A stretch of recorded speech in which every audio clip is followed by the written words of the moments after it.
सभी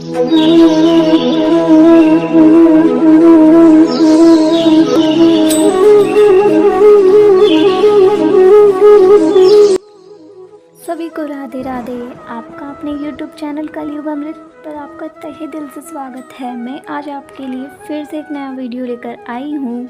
video start करते हैं उससे पहले प्लीज़ चैनल को सब्सक्राइब कर दीजिए और वीडियो को लाइक एंड शेयर करना ना भूलें। अगर आप इस चैनल से इंटरेस्टेड है और आगे भी ऐसे वीडियोस देखना चाहते हैं तो प्लीज़ नोटिफिकेशन बेल को ऑन कर दीजिए, जिससे आने वाली वीडियो की जानकारी आपको मिलती रहे। अब स्टार्ट करते हैं आज का वीडियो। सबसे पहले यह जानना ज़रूरी है कि इस वीडियो को देखने से आपको क्या लाभ है। तो सुनिए ये श्लोक जो स्वयं श्रीमद् भगवत गीता का है।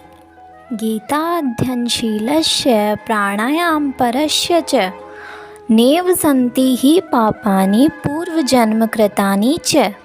अर्थात यदि कोई भगवत गीता को निष्ठा तथा गंभीरता के साथ पढ़ता है तो भगवान की कृपा से उसके सारे पूर्व दुष्कर्मों के फलों का उस पर कोई प्रभाव नहीं पड़ता। और सुनो, भारतामृत सर्वस्व विष्णु क्वत्राद्विनी श्रतम गीता गंगोदक पीत्वा पुनर्जन्म न विद्यते। अर्थात जो गंगा जल पीता है वह मुक्ति प्राप्त करता है, अतएव उसके लिए क्या कहा जाए जो भगवत गीता का अमृत पान करता हो। भगवत गीता महाभारत का अमृत है और इसे भगवान श्री कृष्ण ने स्वयं सुनाया है। भगवत गीता भगवान के मुख से निकली है और गंगा भगवान के चरण कमलों से निकली है। संदेह भगवान के मुख तथा चरणों में कोई अंतर नहीं है, लेकिन निष्पक्ष अध्ययन से हम पाएंगे कि भगवत गीता गंगा जल की अपेक्षा अधिक महत्वपूर्ण है। तो अब आपको पता चल ही गया होगा कि यह वीडियो कितना इम्पोर्टेंट है आपके लिए। तो स्टार्ट करते हैं आज का वीडियो। श्रीमद् भगवत गीता के अध्याय 1 में कुरुक्षेत्र के युद्ध स्थल में सैन्य निरीक्षण के बारे में लिखा गया है। इस अध्याय में शक्तिशाली योद्धा अर्जुन युद्ध से विमुख होकर विपक्षी सेनाओं में अपने निकट संबंधी शिक्षकों तथा मित्रों को युद्ध में अपना अपना जीवन त्याग करने के लिए खड़ा देखता है। अर्जुन शोक तथा करुणा से अभिभूत होकर अपनी शक्ति खो देता है और अर्जुन का मन मोहग्रस्त हो जाता है और वह युद्ध करने के अपने संकल्प को त्याग देता है एवं युद्ध भूमि में पीछे हटने लगता है और अर्जुन घबरा जाता है। तभी धृतराष्ट्र ने कहा, हे संजय, धर्म भूमि कुरुक्षेत्र में युद्ध की इच्छा से एकत्र हुए मेरे तथा पांडु के पुत्रों ने क्या किया। इसके पश्चात श्रीमद् भगवत गीता के दूसरे अध्याय में गीता का संपूर्ण सार बताया गया है। इसमें जब अर्जुन घबरा जाता है तो वह परमपिता परमेश्वर श्री कृष्ण की शरण में जाता है एवं श्री कृष्ण को अपना गुरु बनाता है। तब श्री कृष्ण अर्जुन को इस नष्ट होने वाले नश्वर भौतिक शरीर तथा नित्य आत्मा के मूलभूत अंतर की व्याख्या करते हुए अपना गीता ज्ञान प्रारंभ करते हैं। भगवान श्री कृष्ण उसे देहांतरण की प्रक्रिया परमेश्वर के निष्काम सेवा अर्थात बिना किसी स्वार्थ के भगवान की सेवा तथा मानव के शरीर के प्रसिद्ध गुणों से अवगत कराते हैं, जिसे अर्जुन ध्यान लगा के सुनते हैं। श्री कृष्ण कहते हैं कि जिस प्रकार मनुष्य पुराने वस्त्रों को त्याग कर नए वस्त्र को धारण करता है, उसी प्रकार आत्मा पुराने तथा व्यर्थ के शरीरों को त्याग कर नवीन भौतिक शरीर धारण करती है। श्रीमद् भगवत गीता के तीसरे अध्याय में श्री कृष्ण कर्मयोग के बारे में अर्जुन को बताते हैं कि इस भौतिक जगत में हर व्यक्ति को किसी न किसी प्रकार के कर्म में प्रवृत्त होना पड़ता है, किंतु ध्यान की बात यह है कि ये ही कर्म उसे इस जगत से बांधते या मुक्त कराते हैं। निष्काम भाव अर्थात बिना किसी फल की इच्छा से परमेश्वर की प्रसन्नता के लिए कर्म अर्थात कार्य करने से मनुष्य कर्म के नियम से छूट सकता है और आत्मा तथा परमेश्वर के बारे में दिव्य ज्ञान प्राप्त कर सकता है। श्री कृष्ण कहते हैं कि प्रत्येक व्यक्ति इस भौतिक शरीर रूपी रथ पर आरूढ़ है और बुद्धि इसका सारथी है, मन लगाम है तथा इंद्रियां घोड़े हैं। इस प्रकार मन तथा इंद्रियों की संगति से यह आत्मा सुख या दुख का भोगता है। इसके पश्चात श्रीमद् भगवद गीता के 4थे अध्याय में श्री कृष्ण दिव्य ज्ञान के बारे में बताते हैं कि आत्मा, ईश्वर तथा इन दोनों से संबंधित दिव्य ज्ञान शुद्ध करने तथा मोक्ष प्रदान करने वाला है और ऐसा ज्ञान कर्म योग का फल है।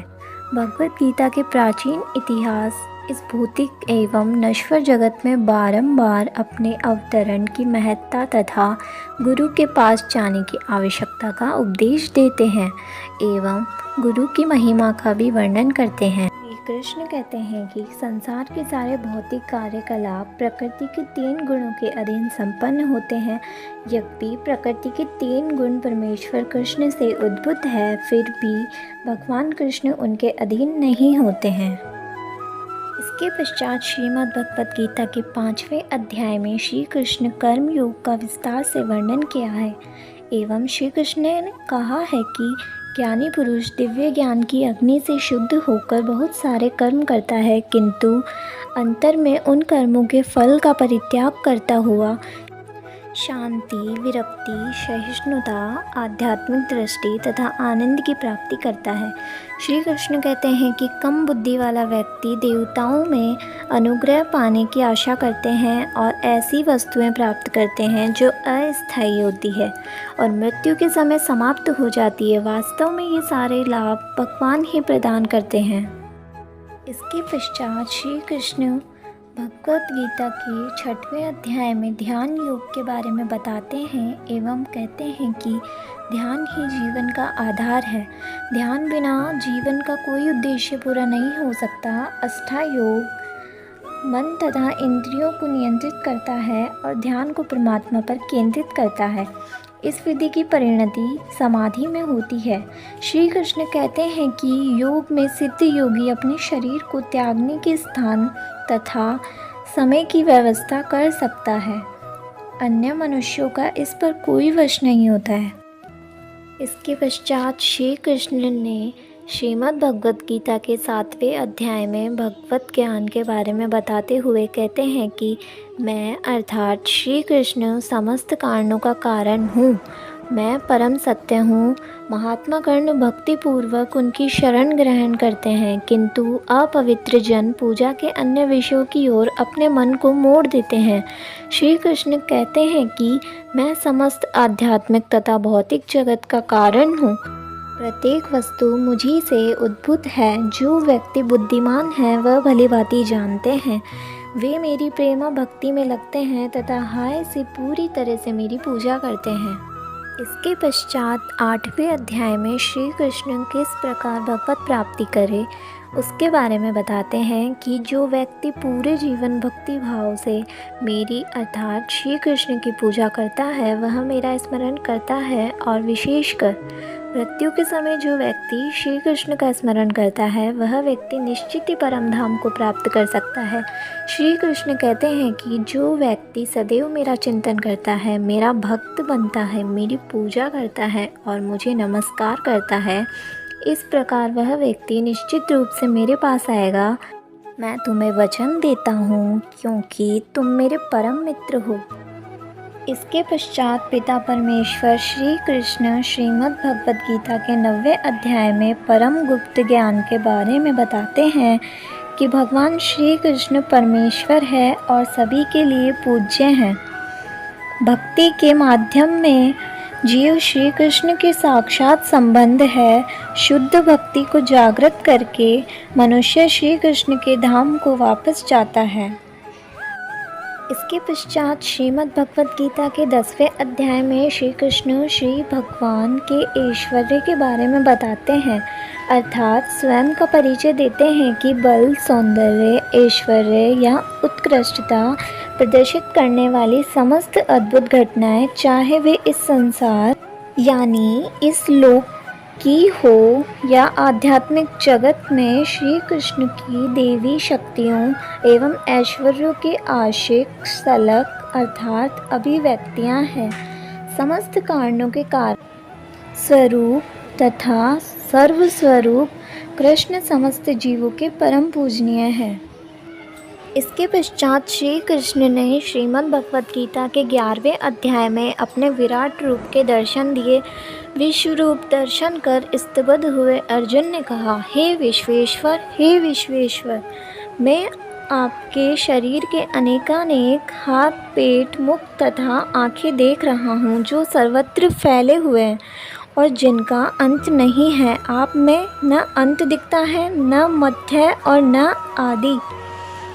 श्री कृष्ण विश्व रूप में अपना अद्भुत असीम रूप प्रकट करते हैं। इस प्रकार वे अपनी दिव्यता स्थापित करते हैं। श्री कृष्ण बतलाते हैं कि उनका सर्व आकर्षक मानव रूप ही ईश्वर का आधिक रूप है। मनुष्य शुद्ध भक्ति के द्वारा ही इस रूप का दर्शन कर सकता है।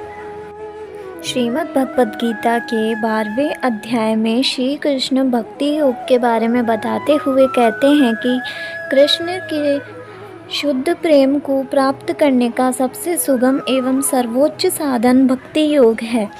इस परम पद का अनुसरण करने वालों में दिव्य गुण उत्पन्न होते हैं। श्री कृष्ण कहते हैं कि मैं प्रत्येक जीव के हृदय में असीम हूँ और मुझसे ही स्मृति, ज्ञान तथा विस्मृति होती है। मैं ही वेदों के द्वारा जानने योग्य हूँ। निसंदेह मैं वेदांत का संकलन करता तथा समस्त वेदों को जानने वाला हूँ। इसके पश्चात श्रीमद् भगवद गीता के 13वें अध्याय में श्री कृष्ण प्रकृति, पुरुष तथा चेतना के बारे में बताते हुए कहते हैं कि जो व्यक्ति शरीर, आत्मा तथा इनसे भी परे परमात्मा के अंतर को समझ लेता है, उसे भौतिक जगत में मोक्ष प्राप्त होता है। श्री कृष्ण कहते हैं कि भौतिक जगत रूपी वृक्ष आध्यात्मिक जगत रूपी वृक्ष वास्तविक वृक्ष का प्रतिबिंब मात्र है। इस भौतिक जगत रूपी वृक्ष में आसक्त रहने वाले मनुष्य की मुक्ति की कोई संभावना नहीं होती, लेकिन जो मनुष्य आध्यात्मिक जगत रूपी वृक्ष को समझ लेता है, वह आत्मोन्नति कर सकता है। इसके पश्चात श्रीमद् भगवद गीता के 14वें अध्याय में श्री कृष्ण प्रकृति के 3 गुण के बारे में बताते हुए कहते हैं कि सारे देहधारी जीव भौतिक प्रकृति के 3 गुणों के अधीन हैं। ये हैं सतोगुण, रजोगुण तथा तमोगुण।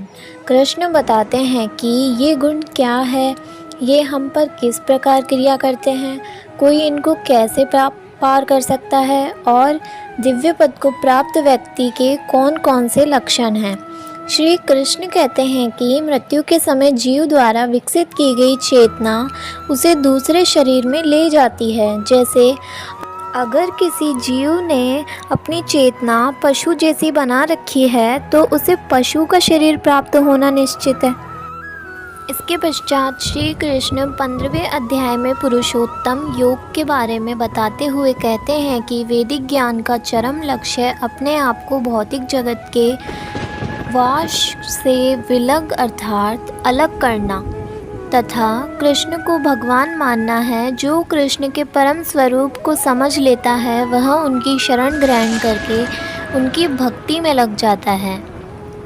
इसलिए श्री कृष्ण कहते हैं कि सदैव मेरा चिंतन करो, मेरे भक्त बनो, मेरी पूजा करो और मुझे नमस्कार करो। इस प्रकार तुम निश्चित रूप से मेरे पास आओगे।